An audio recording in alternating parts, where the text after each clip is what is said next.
By the way, I finally found my source that I wanted to show you from last night so that I could back up basically what my view ultimately was.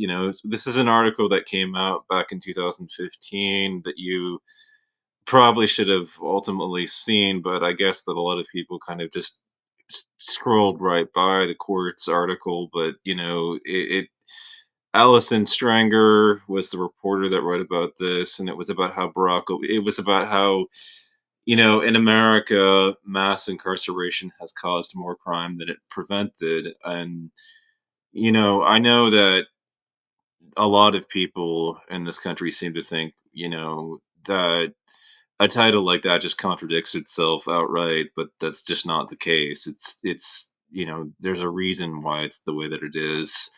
Last week, Barack Obama vowed to end mass incarceration, the imprisonment of 2.2 million Americans. He's commuted the sentences of 46 drug offenders, but ending their practice will require a major policy change at the state and federal level. The sooner it's done, the better.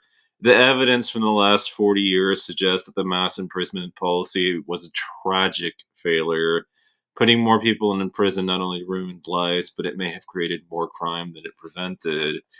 There are 5 times as many people in prison today. Nearly 5% of the population will be imprisoned at some point, as there were in the 1970s. That increase in crime during the 1960s and 70s motivated Americans to get tough on crime, which took several forms. The most striking of these was putting lots of people in prison. Imprisonment is supposed to reduce crime in 2 ways. It takes criminals off the street so that they can't commit new crimes. Incapacitation, and it discourages would-be criminals from committing crime. Deterrence, but neither of these outcomes actually came to pass. A new paper from the University of Michigan, Michigan's economic professor Michelle Muller-Smith measures how much incapacitation reduced crime. He looked at the court records from Harris County, Texas, from 1980 to 1980 to 2009. Mueller Smith observed that in Harris County, people charged with similar crimes received totally different sentences depending on the judge to whom they were randomly assigned. Mueller Smith then tracked what happened to these prisoners. He estimated that each year in prison increases the odds that a prisoner would reoffend by 5.6%, a quarter. Even people who went to prison for lesser crime wound up committing more serious offenses subsequently the more time they spent in prison. His conclusion: any benefit whatsoever from taking criminals out of the general population is more than offset by the increase of time from turning small offenders into career criminals. High recidivism rates are not unique to Texas. Within 5 years of release, more than 75% of prisoners are arrested again. Why does prison turn people into career criminals? Prison obliterates your earnings potential. Being a convicted felon disqualifies you from certain jobs, housing, or voting. Mueller Smith estimates that each year in prison reduces the odds of post release employment by 24% and increases the odds that you'll live on public assistance. Time in prison also lowers the odds that you'll get or stay married. Being in prison and out of the labor force degrades legitimate skills and exposes you to criminal skills and a criminal network. This makes crime a more attractive alternative upon release, even if you run a high risk of returning to prison. You could argue that prison is still worth it if long sentences discourage people from committing crime in the first place. Mueller Smith estimates that a 1 year prison sentence would be worth it in terms of prison cost and foregone economic potential if it deterred at least 0.4% fewer rapes, 2.2 assaults, 2.5 robberies, 62 larcenies, or prevented 4.8 people from becoming a habitual drug user. And the deterrent effect is not this powerful, not even close. There exists little evidence that the possibility that a long prison sentence is much of a crime deterrent at all.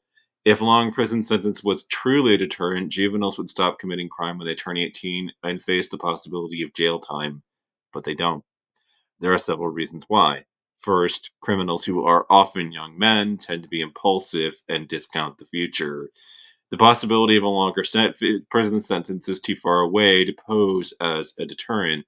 Second, even after they turn 18, there's still a fair amount of uncertainty around the length of of their sentence.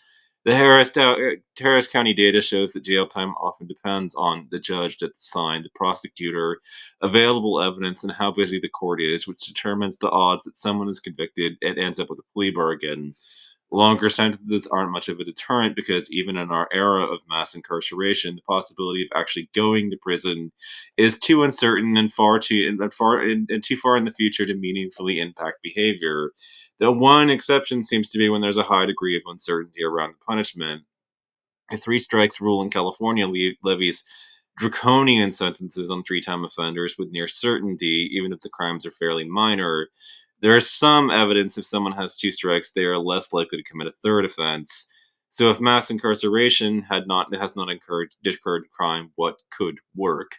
Would be criminals respond to incentives like everybody else if they sense the cost and risk associated with their crime has increased in a meaningful way, there would be more likely to obey the law. That's why an effective deterrent is increasing the perceived probability of being arrested. Studies show that if arrests increase 10%, crime falls by 3% to 5%. The simplest way, crime falls by 3 to 5%. All right, so it's within that range, basically. Sorry, I goofed the way I pronounced that. So studies show if arrests increase 10%, crime falls by 3 to 5%. The simple way to increase the perceived probability is to put more police on the streets.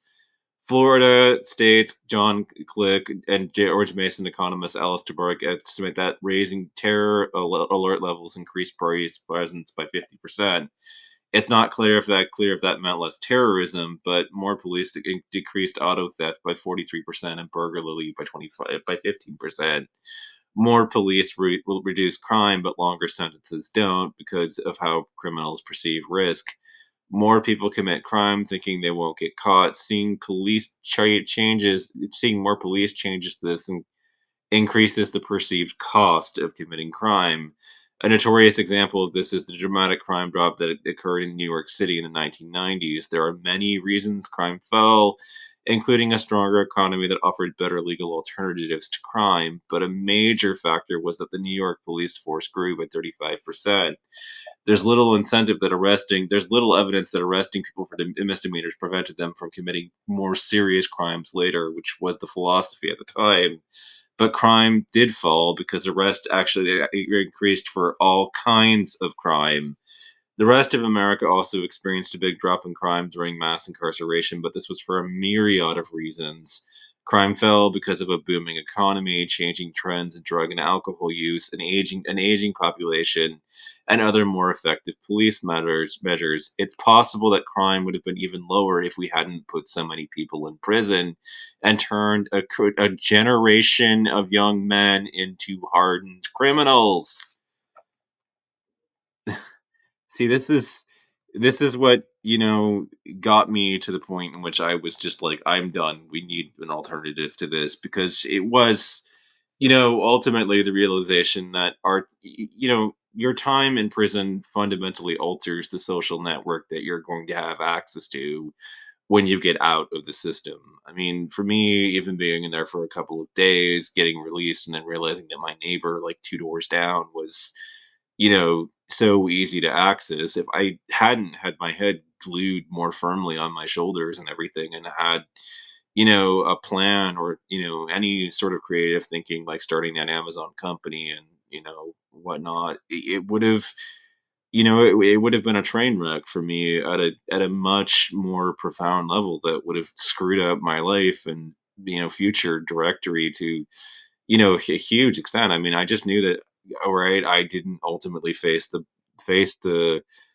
the bullet of actually getting convicted for what happened, which, helped, to a considerable extent. I mean, like, employers don't look to discriminate against me, which is, you know much older, and much further in life. I can now see the way that the system continues to punish people long after they were ultimately released from the system, which is pretty effective at keeping me in line because, I look at it and, I see the way that there are consequences now that you don't really even consider because you think, that you're just going to go into the system and that's, when you're released from prison, it's over. But no, it continues for years and years and years after you even get out of the system. It's at that kind of level, and because of that and because of the reality of that, it means that,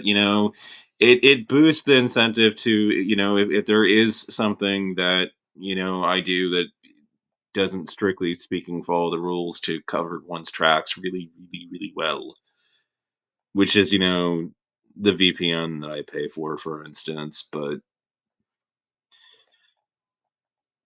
and it's not, ultimately logging IP addresses so that there's no way to actually prove that it was me that, was behind anything in a courtroom, basically.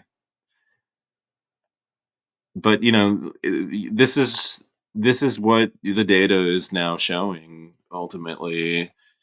What's left, of people and their belief in this system after, the realization that only more police on the streets would ultimately, deter crime. I mean, we've had a tough on crime policy for a number of years, and how has it ultimately worked out?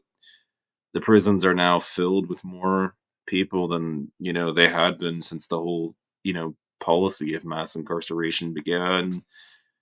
I'm I'm shocked, honestly. It's been a difficult journey ultimately coming to realize these facts and coming to realize, what I now do about the system. I didn't, want to come to realize all these things. These things didn't, the knowledge that I have of our society and the fact that everybody is being, basically fucked over by this system. Everybody's been victimized by it, from the police on down. That didn't, you know, ultimately come to be the way that I started to see things, without a lot of trauma, and learning. The truth of the matter was that this was stuff that to me, though, even though continuing to learn about it was traumatic, it became important. It was like I have this commitment to feminism, for instance, that it does hurt to learn about a lot of the things that are affecting women, but I'll keep on learning about it, and keep on, crucifying myself on the altar of that knowledge, simply because of the fact that, I think that, they're worth it.